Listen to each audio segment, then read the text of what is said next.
From a distance, Kashmir appears quiet. But beneath that silence, frustration has been building for years. In 2023, the movement began with something ordinary: the price of flour. Then came the electricity bills, and a question that became impossible to ignore. How could a region producing power still struggle with expensive electricity and shortages? What began as an economic protest gradually became a wider movement for dignity, representation, and basic rights. The government negotiated, announced relief, and formally notified reductions in flour and electricity prices. But economic relief did not settle the deeper political dispute, and the movement returned. By 2026, the immediate conflict had shifted toward political representation and the disputed 12 reserved seats. When people demand basic rights, why does the answer sometimes come through force? In this episode, we will follow the movement from its beginning in 2023, examine the agreements made in 2024, and understand why the crisis returned in 2026. The story began in 2023, in the streets of Rawlakot. People were facing rising prices, especially for flour, the most basic food in every household. Then electricity bills added another burden to families already struggling with inflation. For protesters, the contradiction was simple. Kashmir produced power, yet many residents faced high prices and shortages. Residents began gathering, first as consumers, then as citizens, demanding to be heard. Slowly, the demands expanded beyond prices to accountability, public services, and political representation. The movement became organized under the Jammu Kashmir Joint Awami Action Committee, known as the JAAC. Markets closed, strikes spread, and the movement became impossible for authorities to ignore. The government now faced a movement that was no longer limited to one town or one demand. Jammu Kashmir Joint Awami Action Committee has presented a 38-point set of demands. When negotiations failed to settle the dispute, the protesters began moving toward Muzaffarabad. The march grew as people from different towns joined the journey. But ahead of them, the road was blocked by police and security barriers. Officials and Jammu Kashmir Awami Action Committee representatives returned to negotiations. The protesters wanted written implementation, not another promise that could later be forgotten. As talks stalled, a shutdown and wheel jam strike spread across the region. With every passing hour, the distance between negotiation and confrontation became smaller. When no settlement appeared, the march toward Muzaffarabad resumed. By then, the protest had turned into clashes in several locations. The clashes left civilians, protesters, and a police officer dead, while more than 90 people were reported injured. On 13 May 2024, a major settlement was announced after the deadly confrontation. The federal government approved approximately 23 billion rupees to support relief in the region.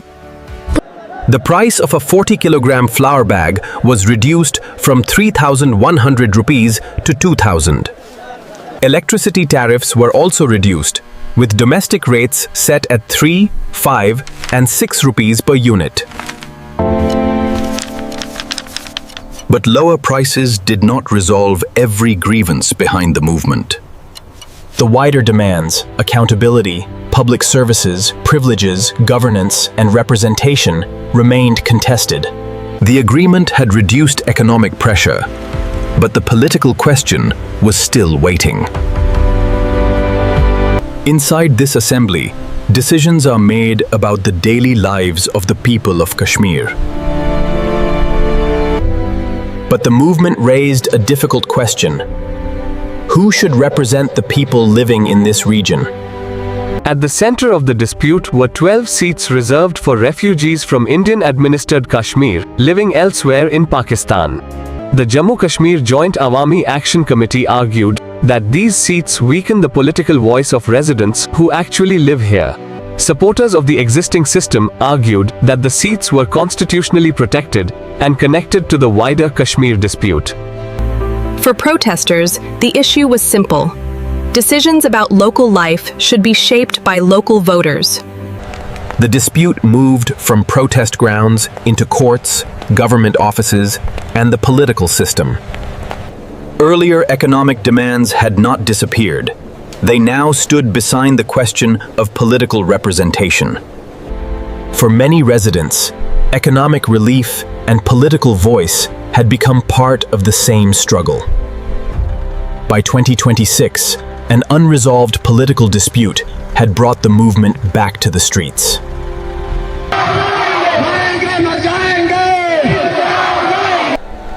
The road was no longer just a route between towns. It had become a symbol of political resistance. Protesters said they were demanding representation, implementation of agreements, and the right to demonstrate peacefully. As the crisis intensified, mobile and internet services were restricted in parts of the region. But on July 27, despite the blackout, thousands gathered again. Then the confrontation became deadly.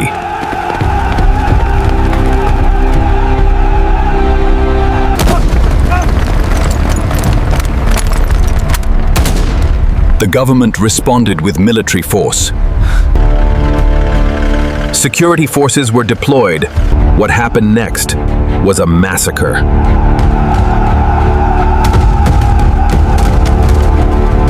Over 100 people were killed since June.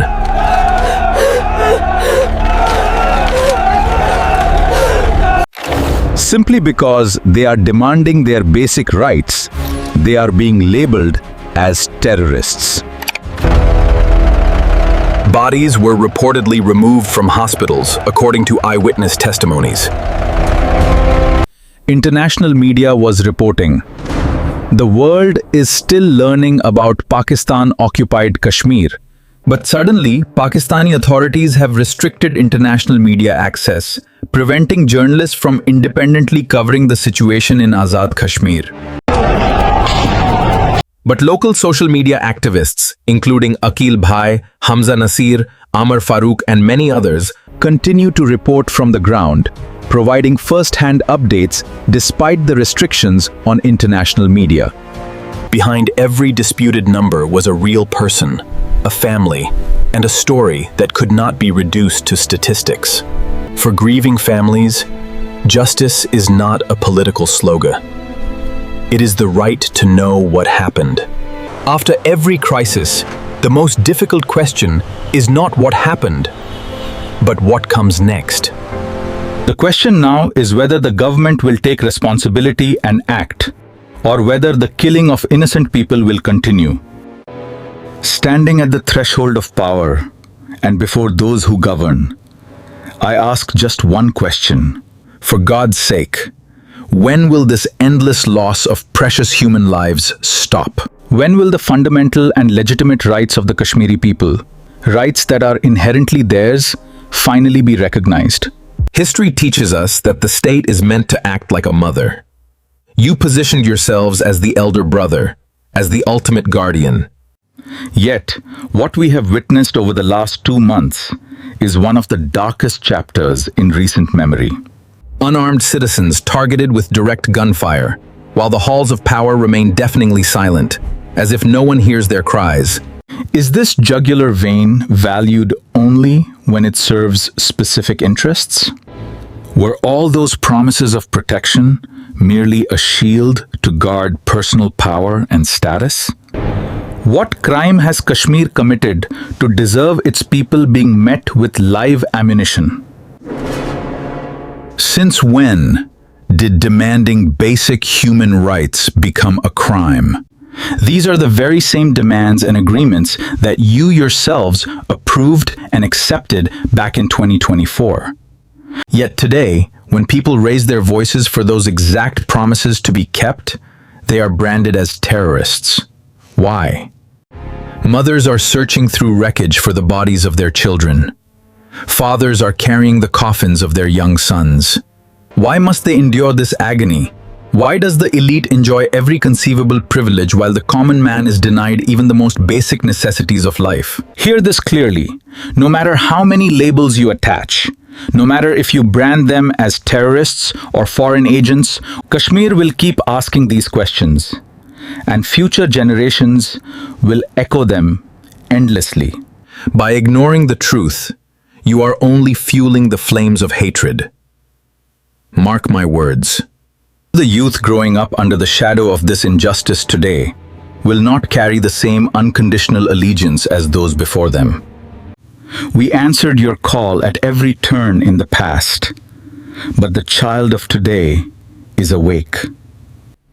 They are asking hard questions now, and they will continue to ask them tomorrow. Time is running out. It is high time to come to your senses today, before history delivers its verdict, and it becomes far too late. Thanks for watching Past to Future. Don't forget to support our newly launched channel by subscribing, liking, and sharing our videos. Your support means a lot to us. We'd love to hear your opinions and thoughts. Please share them in the comments box down below. See you in the next episode. Until then, stay blessed. Goodbye.